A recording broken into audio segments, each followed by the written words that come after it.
Bismillahirrahmanirrahim. Today we will discuss one among the most important concepts, that is a spinal cord and associated structure. इस chapter के बारे में ये बता दूं कि इसमें हम मेनली वही चीज़ें पढ़ेंगे जो अक्सर हमको कंफ्यूज करती हैं, जिनके डिफरेंसेस हमें अक्सर पता नहीं होती. सो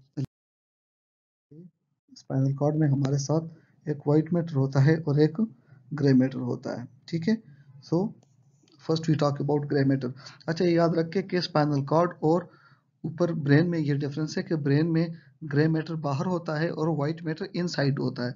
मतलब ऊपर कॉर्टेक्स होता है और white fibres below the cortex होते हैं, जबकि स्पाइनल कॉर्ड इसके अपोजिट है. इसमें ग्रे मैटर बटरफ्लाई शेप में इनसाइड होता है, जबकि वाइट मैटर आउटसाइड होता है. तो ग्रे मैटर को हम अंडरस्टैंडिंग पर्पस के लिए 3 पोर्शंस में या 3 हॉर्न्स में डिवाइड करते हैं. इंटीरियर हॉर्न में, पोस्टीरियर हॉर्न में और लेटरल हॉर्न में. अच्छा, इंटीरियर हॉर्न जो हमें पता होता है, जिस तरह के हमें पता है कि इंटीरियर मोटर न्यूरॉन, तो interior horn is motor, posterior horn is sensory, जिसमें सेंसरी फाइबर्स आएंगे. इंशाल्लाह आगे हम अभी डिटेल में पढ़ेंगे. और लेटरल हॉर्न हम पहले ही पढ़ चुके हैं, that is sympathetic outflow, थोरेको lumbar. और हमें ये भी याद है कि थोरेको को टी पहले लेते हैं और लंबर दूसरे नंबर पर. तो L2, so from L1 to so from T1 to L2 there is sympathetic outflow chain. हम पहले आ जाते हैं इंटीरियर कॉलम पे. ठीक है. तो इंटीरियर ग्रे कॉलम हमें पहले से पता है, मोटर है. इसको फर्दर 3 ग्रुप्स में हम डिवाइड करते हैं, दैट इज मीडियल, लेटरल और सेंट्रल. अच्छा, हम सेंट्रल से स्टार्ट ले लेंगे क्योंकि सेंट्रल की सप्लाई बहुत कम है. तो सेंट्रल को हमने C3 टू C5 या एज निमोनिक, इसको हम टेलेनार के कोड से मतलब 0, 3, 4, 5 से याद करते हैं. सो C3, C4, C5 it supplies diaphragm. Most of the time question में आता है और इसको हम कहते हैं फ्रीनिक नर्व. अच्छा, द सेकंड जो है वो है लेटरल ग्रुप. तो जो बॉडी के लेटरल पार्ट्स हैं, जैसे कि लिम्स हैं, तो लेटरल ग्रुप उसको सप्लाई करेगा. एज निमोनिक आप ये भी याद कर सकते हो कि L फॉर लेटरल और L for limbs. And last but not the least medial horn. तो जितने बॉडी के skeletal muscle of the neck है, ट्रंक है या इंटरकोस्टल एब्डोमिनल है, जो मोस्टली मीडियल है. लिम्स लेटरल है और ये स्ट्रक्चर मीडियल है, तो इनको medial supply. Posterior grey column a very very busy column, लेकिन इसमें मैंने आपको ज्यादा तंग नहीं करना होगा. ठीक है. इसमें आप ये याद रखो कि पोस्टीरियर कॉलम में 4 नर्व सेल ग्रुप्स होते हैं. इसमें जो आपसे इंपॉर्टेंट नर्व सेल ग्रुप के बारे में पूछते हैं वो है सब्सटेंशिया जेलेटोनोजा. तो आप ये बात याद रखें कि सब्सटेंशिया जेलेटोनोजा जो है ये या पोस्टीरियर ग्रे कॉलम में पड़ा होता है. और यहाँ पे असल में सेल बॉडीज होते हैं सेकंड ऑर्डर न्यूरॉन के. तो यहाँ पे सिर्फ आप ये बात याद कर लें कि इसमें सब्सटेंशिया जिलेटिनोजा में सेकंड ऑर्डर न्यूरॉन के सेल बॉडीज होते हैं और ये पोस्टीरियर हॉर्न में होता है. इंशाल्लाह आगे जब हम असेंडिंग पाथवेज पढ़ेंगे तो इसको हम स्पाइनोथेलियम के पाथवे में डिटेल से डिस्कस करेंगे. इसका एक छोटा भाई है, वो है न्यूक्लियस प्रोप्रियस. और न्यूक्लियस प्रोप्रियस के बारे में बास बुक्स में ये लिखा हुआ है कि it is proprio, so it is mainly associated with proprioceptive impulses. ठीक है. और अकॉर्डिंग टू सम बुक्स के ये थोड़े बहुत पेन और टेम्परेचर को भी लेके जाते हैं, लेकिन ये याद रखो कि पेन और temperature mainly job is of substantia gelatinosa. अच्छा, let's come to the clarke's column, और इसको न्यूक्लियस डॉर्सैलिस भी कहते हैं. ये 8 सर्वाइकल से लेके 4th लंबर तक. तो इसको हम याद कैसे कहते हैं, अगर सर्वाइकल 8 है तो नीचे आ जाओ तो इसका हाफ 4 हो जाता है. तो 8 सर्वाइकल और 4th लंबर सेगमेंट तक ये मतलब इसकी एक्सटेंड है. और ये मेनली प्रोप्रोसेप्टिव एंडिंग्स उसके साथ एसोसिएटेड है, जैसे न्यूरोमस्कुलर स्पिंडल और टेंडन स्पिंडल. इंशाल्लाह इसको हम आगे स्लाइड्स में डिस्कस करेंगे. और 4th is visceral afferent. It means कि ये इंपल्सेस लेके आता है वेस्ट्रल से. तो होप के आप लोगों को ग्रे कंपोनेंट अभी एक्सप्लेन ही हो गया कि इसमें एक इंटीरियर में फर्दर 3, फिर पोस्टीरियर में 4 कंपोनेंट्स और लेटरल हमको पहले से पता है कि दैट इज सिंपैथेटिक. अच्छा, ये आउटसाइड जो सब्सटेंस है वो है हमारे साथ व्हाइट मैटर. व्हाइट मैटर में एक्चुअली माइलिनेटेड नर्व फाइबर्स होते हैं. नर्व फाइबर्स इंशाल्लाह आगे हम डिटेल में एक्सप्लेन करेंगे, तो इसलिए इसको व्हाइट कहते हैं. इसमें 3 कॉलम्स बहुत इंपॉर्टेंट हैं, लेकिन उसको हम 2 ग्रुप्स में डिवाइड करते हैं.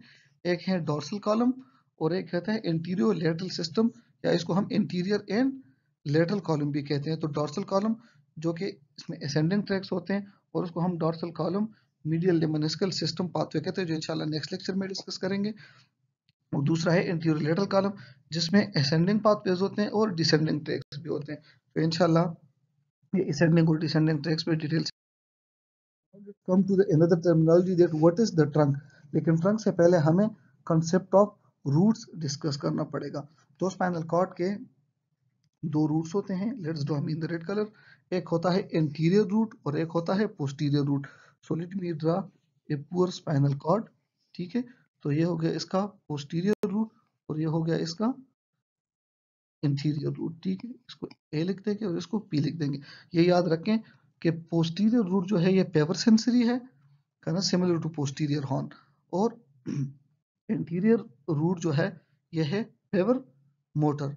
लेकिन ये याद रखें कि जब ये दोनों मिल जाते हैं तो ये बनाते हैं ट्रंक, और ट्रंक में ये दोनों मिक्स होते हैं, मतलब मोटर और सेंसरी कंपोनेंट मिक्स हो जाते हैं, that is why the trunk is mixed, ठीक है। तो spinal cord has two roots, anterior and posterior root. Anterior is purely motor, posterior is sensory. लेकिन जब रूट मिल जाते हैं तो ये ट्रंक बनाते हैं। याद रखें कि trunk of the spinal nerves is mixed, ठीक है। सो ट्रंक इज मिक्स्ड। अच्छा, इंटीरियर एंड पोस्टीरियर रेमस में, लेकिन ये याद रखें कि जस्ट लाइक ट्रंक, इसके जो दो बच्चे हैं I anterior ramus and posterior ramus, वो दोनों भी मिक्स्ड होंगे, ठीक है। So have both motor and sensory fibres. अच्छा, ये याद रखें कि जितने हमारे प्लेक्सेस होते हैं, जैसे कि द फेमस ब्रेकियल प्लेक्सेस, तो इंटीरियर रेमाई से निकलते हैं, ठीक है ना। जबकि पोस्टीरियर रूट जो है वो बैक को इनर्वेट करती है, and for no obvious reason this is the CVSP most favourite point. हमेशा पूछते रहते हैं कि posterior root innervates the back, posterior roots innervate the back, I don't know why. Now let's come to the difference between nerve fibres, the track and the peripheral nerves. अच्छा, nerve fibre के बारे में आप simple याद रखें कि जो axon होता है हमारा, वो होता है नर्व फाइबर्स। और ट्रैक क्या होता है? ट्रैक जो होता है बंडल ऑफ एक्सॉन जो inside the central nervous system होता है, ठीक है ना। So that is the track। और peripheral nerves क्या होते हैं? So the bundle of axon in the peripheral nervous system are called peripheral nerves, and bundle of axon in the central nervous system are called tracts. So axon nerve fibers, axon collection in CNS is tracts, and in PNS is peripheral nerve। और peripheral nerve क्या होते हैं हमारे साथ? या तो spinal होते हैं या cranial होते हैं। Now let's come to the difference between efferent and afferent। तो हम ऐसे इसको याद करते हैं कि E में देखो E है, E फॉर एग्जिट, ठीक है। और A में है A, it is for arrival, ठीक है। तो इट मींस कि जो CNS से निकलता है दैट इज efferent, और जो CNS की तरफ आता है that is afferent। So efferent और मोटर ये CNS से निकलता है, और afferent और सेंसरी जो CNS की तरफ आते हैं। टर्मिनोलॉजीज हमेशा एग्जाम में आते हैं और स्टूडेंट हमेशा इसके बारे में कंफ्यूज होते हैं, ठीक है। So let's miss with this miss terminologies. इसमें है इफरेंट। तो इफरेंट हमने पहले ही कहा कि exiting from the CNS are their nuclei, and these fibres supply muscles and viscera, क्योंकि दीज आर इफरेंट। अच्छा, इफरेंट में भी जनरल सोमेटिक इफरेंट, ठीक है। तो इससे इसके साथ साथ हम दूसरा क्लिक कर लेंगे, स्पेशल विसरल इफरेंट। तो जनरल जो होते हैं इसका काम होगा जनरल सेंसेशंस के साथ, और जो स्पेशल्स होते हैं इनका काम होगा स्पेशल स्ट्रक्चर्स के साथ। नाउ मैं आपको समझा देता हूँ। जनरल सोमेटिक वी होंगे जो कि striated muscles of somatic origin supply करते हैं, जैसे कि हमारे एक्स्ट्रा ऑकुलर मसल्स हैं, ठीक है, और टंग के मसल्स हैं एटसेट्रा, जो कि सोमेटिक मसल्स हैं। जबकि स्पेशल विसरल इफरेंट वो होते हैं जो स्ट्राइएटेड मसल्स होते हैं लेकिन ब्रेंकियल ओरिजिन के होते हैं। तो ब्रेंकियल ओरिजिन के मसल्स आपको याद होंगे, those our muscles of mastication, muscle of facial expressions, ठीक है ना। और लेट मी थोड़ा सा वो समराइज करूं मैं आपको कि जो फर्स्ट ब्रेंकियल आर्च होते हैं उसको हम मैंडिबुलर आर्च भी कहते हैं, ठीक है ना। और उसके muscle derivative muscles of mastication होते हैं, सेकंड के मसल्स ऑफ फेशियल एक्सप्रेशन होते हैं, थर्ड का स्टाइलोफेरेंजियस होता है और फोर्थ का फेरेंजियल एंड लेरेंजियल। तो ये सारे मसल्स को जो सप्लाई करते हैं तो फिफ्थ, 7, 9, 10 और 11। तो these are special visceral efferent. और जनरल विसरल इफरेंट होते हैं जो स्मूथ मसल्स को, viscera smooth muscle, special viscera branchial origin striated muscle. ठीक है, नाउ एफरेंट, एफरेंट जो है अराइविंग होते हैं, तो ये हम सेंसरी पढ़ेंगे। तो जनरल विसरल एफरेंट, इसका मतलब ये है कि विसरा से जनरल सेंसेशन लेके आते हैं, just like pain is general sensation. जबकि स्पेशल विसरल एफरेंट क्या होते हैं, जो विसरल ऑर्गन से स्पेशल सेंसेशन लेके आते हैं, जैसे taste is a special sensation. और इनमें एग्जामिनर का फेवरेट जो है वो है फेशियल नर्व। ठीक है, अच्छा जनरल सोमेटिक, वंस अगेन, जो सोमा से मतलब मसल्स, जॉइंट्स, टेंडन से special sensation, sorry general sensation लेके आते हैं।